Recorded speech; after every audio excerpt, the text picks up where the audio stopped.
Welcome to Revealing the Hidden, where we take a deeper look into Jewish living. Okay, so we are continuing our conversation about the idea of the law of attraction, manifesting. Does this exist in Judaism? And we posited a strong yes yesterday. And I think that I owe you a deeper dig specifically into the Gemara in Makos and the Maharsha.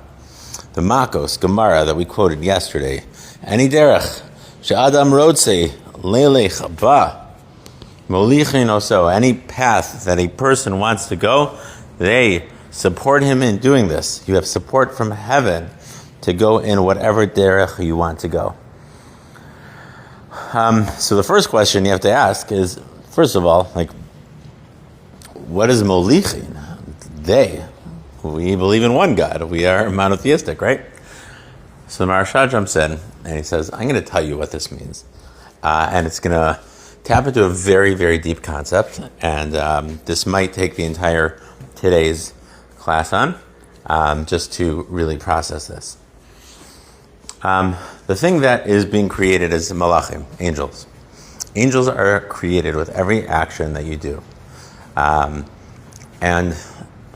there are very limited levels of understanding of what a malach is in its entirety, but one of the most fundamental, basic ways that we understand this is that an angel, a malach, is an energy that is basically a reality that pushes a direction, pushes something into existence. So for example, if you do a mitzvah, so you're creating a positive reality and energy that's pushing, that's moving something in the direction of what we say is, that if a mitzvah is goreres mitzvah, that a mitzvah brings a mitzvah, and avera goreres avera, and avera brings on an avera.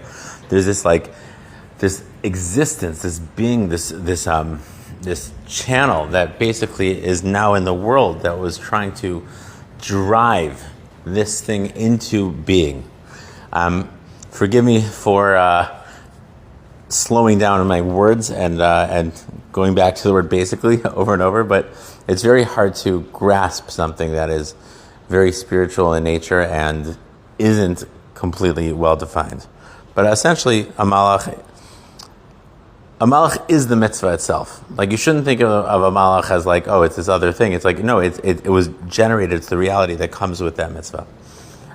It's interesting because we know that when Moshe Rabbeinu went up to Shamayim to get the Torah, so there's a famous argument that takes place between the angels and Moshe. The angels say, Hashem, how could it be that this Basar Adam, this man, is going to be bringing the Torah down into the world? This is Gemara in Shabbos.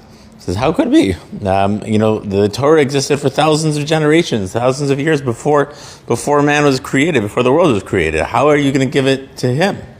And of course, the Gemara and how it goes, that Hashem says, grab onto my Kisei HaKavod, grab onto my throne, and I will protect you. Because and the reason why he did that was because Moshe was afraid of the angel's fiery breath that would burn him. And this came off the cuffs of Hashem saying, Moshe, I want you to answer the angel's question. That's how he got afraid, because he's like, if I start a fight with them, they're going to burn me. So he says, come on to my Kisei HaKavod. So he responds to the angels, and the angels say, how can he have it? And he says, well, the Torah says this, the Torah says that.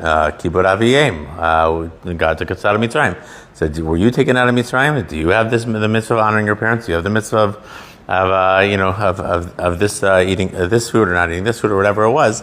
And the Gemara is describing things that are only humanly possible and not for angels. And he proves through svara, through logic, that the Torah belongs to man. And it can't be something that's just for the angels. It's almost like there's an element of Moshe creating a Torah reality that now is going to win over the argument with the angels. I have not seen this inside, but I do wonder that if this is alluding, when he grabs onto the Kisei HaKavod, that there's some element of when we're learning Torah, when we're talking Torah, that we're tapping in. We're basically in this zone of being like one with God through His Torah, and so there's an element of like the malachim don't have power over you. The metaphorically do seem to speak about the idea that afterwards, so the malachim came and they gave gifts to Moshe Rabbeinu. So you see that the malachim now are understanding that no, we have to give to Moshe, we have to be kind to Moshe. And Rav Moshe Shapiro comments on this, or at least the students quote him on saying this, that what was happening there was angels don't have property. So how can you give a gift to Moshe? And the gift that they were giving was, if you don't have property, the only other gift you can give is yourself, is a piece of you. So the angels were recognizing that Moshe was now the new ruler of them, because he was Basar V'Dam, and he was the one who represented Torah.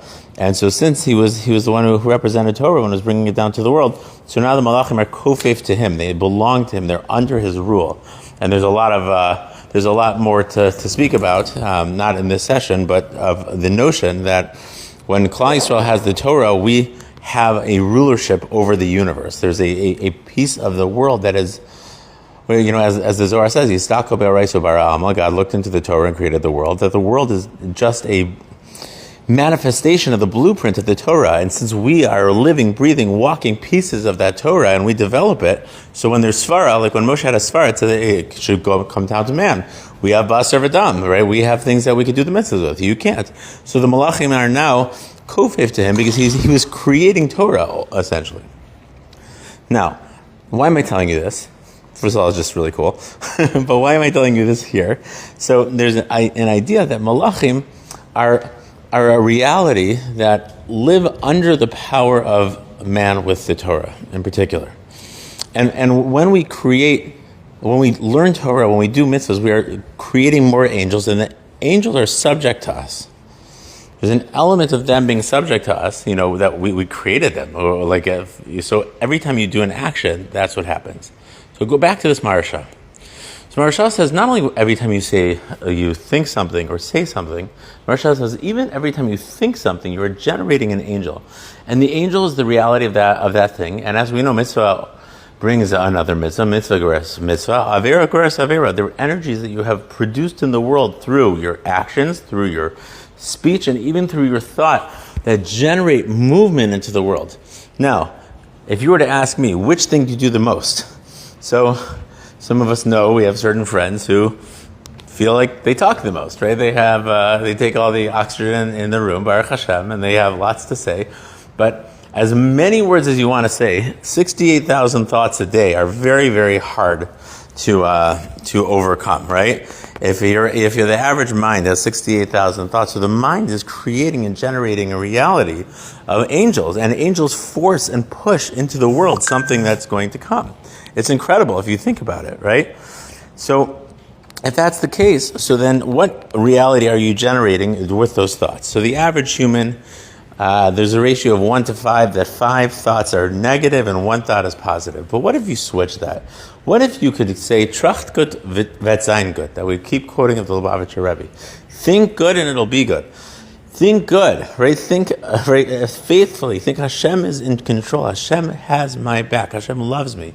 Think about gratitude. Look at the blessings that I have. Look at the abundance in my life. I live in a reality that goodness and growth and health and wealth are my reality. The more that we think that you're creating malachim that are malachim of good, right? Malachim of abundance, malachim that are generating an energy and a movement towards that thought. And the more that we live and in this thought, the more that we can create that reality. It's an incredible idea.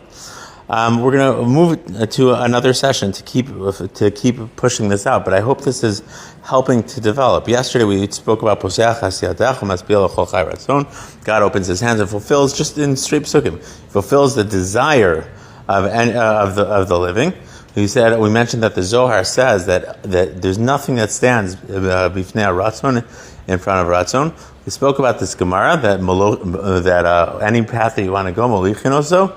And that who's molichin, who's the plural, that are causing you to go in the direction of where it is you want to go. It's the angels that you are producing through your action, through your thought, through your speech. You should know, by the way, that in the Gemaras that the Maharsha is quoting about the actions generating angels, it's his chiddush that he adds that it's also thought. That isn't straight in the sources, and that's what's so.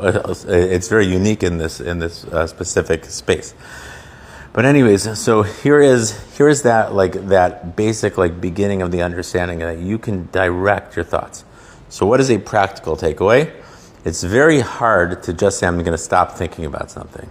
Right, the classic, stop thinking about elephants. The only thing you're going to think about is elephants. I know, I'm thinking about an elephant right now. What am I talking about?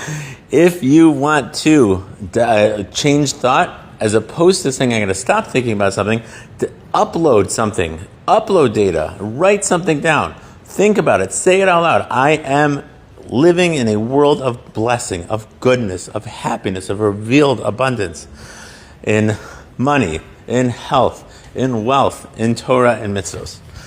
So I hope this has been an inspiring piece of understanding more about the power of manifestation, the law of attraction, what it really means, and what the Torah says about it. And God willing, we'll see you tomorrow.